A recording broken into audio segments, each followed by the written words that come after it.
Apart from fans, this finale just dropped some absolutely insane revelations that changed so many things about what we thought we knew about this show. Who thought Tabitha and Jade are reincarnated parents trying to save their sacrificed child? From Boyd going full dark side to musical trees to the disturbing reality about what really happened to those children. This episode had me needing therapy and also a drink. Welcome and let's begin. Jade sure can play.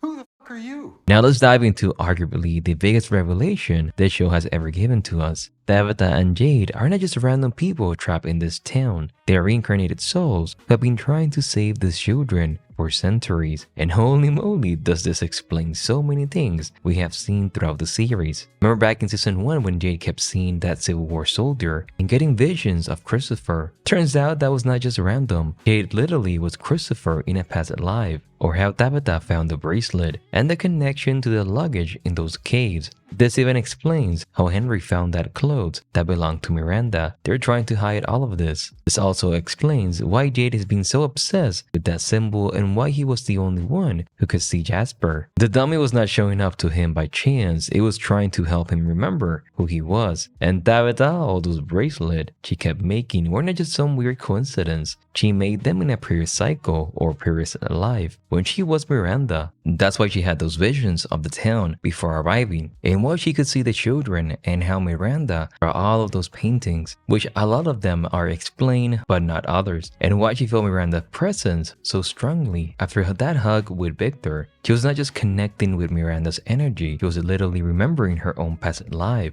But here's where things get really dark. Those unkiwi children that had been hunting Tabitha and even Jade, one of them was her and Jade's daughter.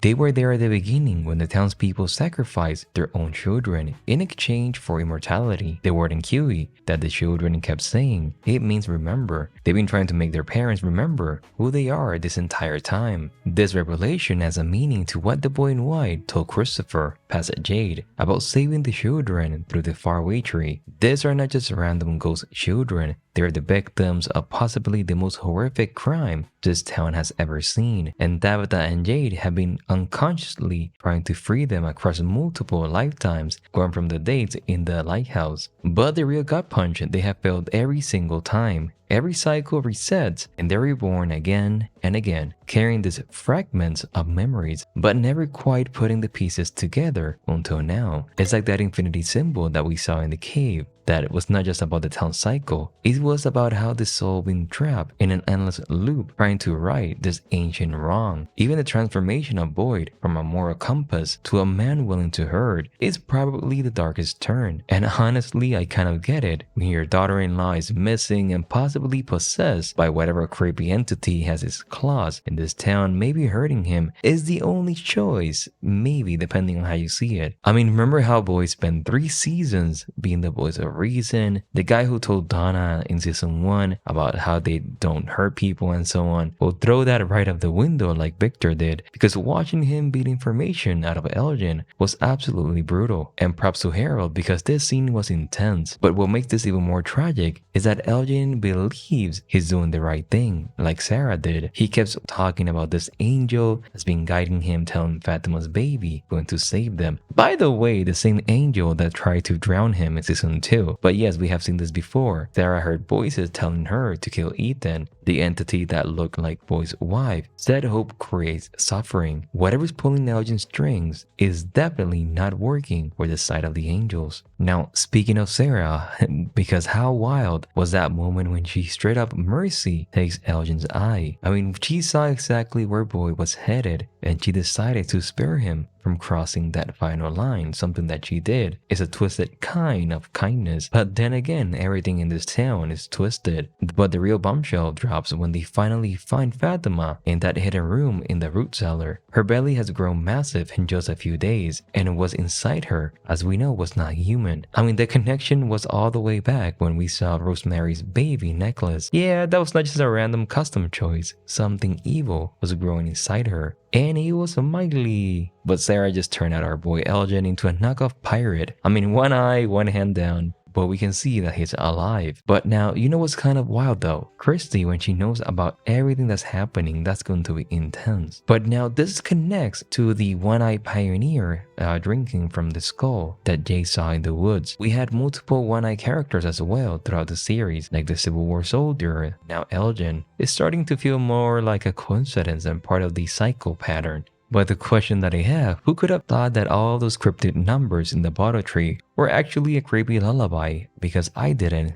Leave it to Jim and company to crack the code. Those backwards numbers were not just random, they were musical notes. And hey, even Jim, mom being a piano teacher, because that little detail is what brings everything into chaos. The whole sequence is pretty wild. I mean, Jim discovering that 12 numbers match up perfectly with the 12 notes in a musical scale. But here's what I love about this show. There were actual musical notations, a twisted symphony. But Jim raised a good point. Everything in this town that makes music has been bad news. The jukebox that plays Celebration right after Kenny's mom died. Like for example, the jukebox. The haunted ballerina music box that nearly got everyone killed. Even Boyd warned them about the music in this place. A haunted music box and how it nearly killed everyone? Or the jukebox? So when Jade suddenly hears this melody in his head, you gotta wonder if this actually going to help them, or is it something using music to manipulate them again? I mean, definitely. They decided to play it anyways because our characters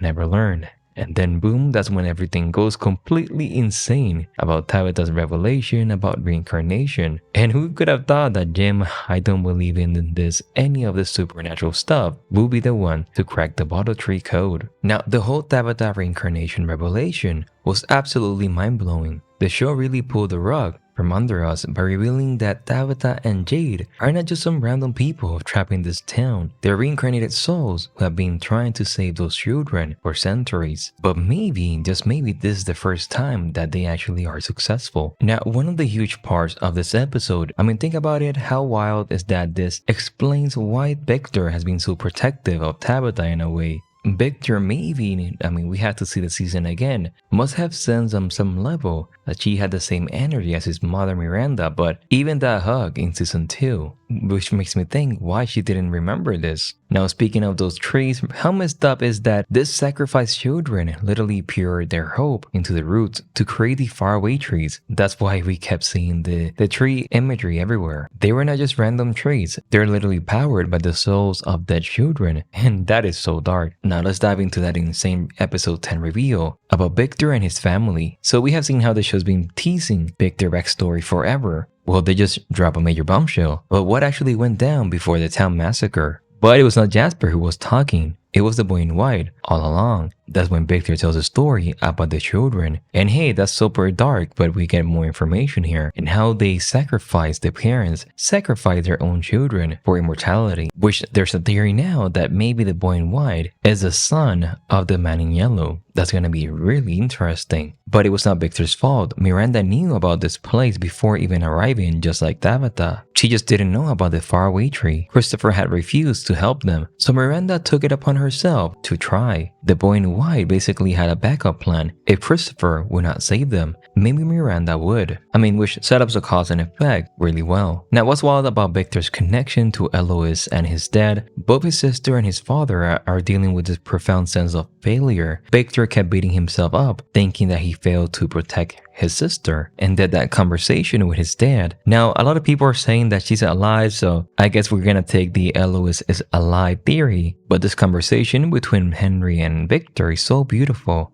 And I'm looking forward to seeing how Victor's gonna know that Tabitha is Miranda. Now, Maria's conversation with Christy reveals a lot. She finally comes clean about what she experienced while under that evil entity control. Randall from hurting himself. So it's how all of these characters, Miranda, Randall, and Julie, are dealing with this. But let's dive into the most heartbreaking moment of the finale. James dead at the hands of the man in yellow. So remember when Ethan told Julie you cannot change chapters of the story once they're written? Well, that hits different now, watching Julie trying to warn her dad to run. She knew what was about to happen, and now she's visiting this chapter. Well, like Ethan says, the story cannot be changed, which I'm excited to see where Julie is gonna go into the history of the town and what information she's going to discover. I mean, all of this is so heartbreaking. I mean, imagine now knowing that you're Miranda and so on, and how now your husband Jade and your husband Henry, but also knowing how for Tabitha that Jim is dead. That's gonna be heartbreaking,